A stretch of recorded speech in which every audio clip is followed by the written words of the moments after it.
B24 news আজকের আলোচিত সংবাদ শিরোনাম।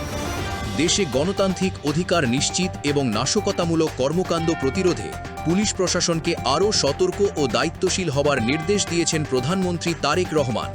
একই সঙ্গে জনবান্ধব ও জবাবদিহিমূলক পুলিশ বাহিনী গড়ে তোলার ওপর গুরুত্বারোপ করেন তিনি। আসন্ন ঈদ যাত্রাকে নির্বিঘ্ন ও নিরাপদ করতে ব্যাপক প্রস্তুতির ঘোষণা দিয়েছে সরকার। 3 ধাপে গার্মেন্টস শ্রমিকদের ছুটি, বাড়তি বাস সার্ভিস এবং 69টি মোবাইল কোর্ট পরিচালনার কথা জানিয়েছেন সড়ক পরিবহন, নৌ ও রেলপথমন্ত্রী শেখ রবিউল আলম। ছাগলকাণ্ডে সামাজিক যোগাযোগ মাধ্যমে ব্যাপক আলোচিত এনবিআরের সাবেক কর্মকর্তা মতিউর রহমানের বিরুদ্ধে জ্ঞাত আয় বহির্ভূত সম্পদ অর্জনের মামলায় অভিযোগ গঠন শুনানি পিছিয়ে আগামী 5 জুলাই দিন নির্ধারণ করেছেন আদালত।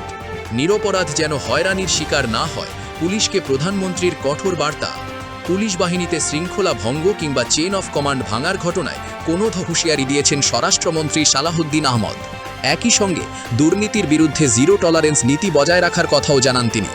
পুলিশের কর্মপরিবেশ ও স্বাধীনতা নিশ্চিতের দাবি হাসনাত আবদুল্লার।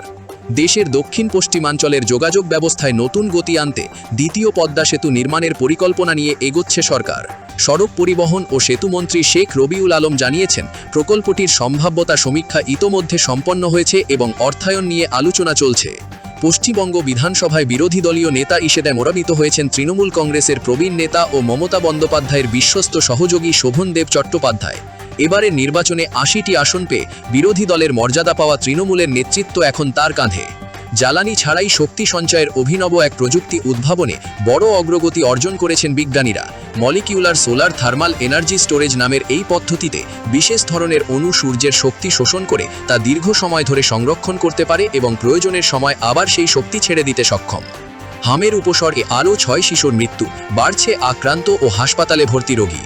মার্কিন প্রেসিডেন্ট ডোনাল্ড ট্রাম্পের একটি পোস্টকে কেন্দ্র করে বিশ্ববাজারে জ্বালানি তেলের দাম প্রায় 3% বেড়ে নতুন অস্থিরতা দেখা দিয়েছে। বাংলাদেশ সীমান্তে কাঁটাতার বসানোর ঘোষণা, 45 দিনের মধ্যে জমি পাবে বিএসএফ। এই ধরনের আরও ভিডিও পেতে এখনই আমাদের চ্যানেলটিকে লাইক, শেয়ার ও সাবস্ক্রাইব করে আমাদের পাশে থাকুন। ধন্যবাদ। B24 news multimedia desk.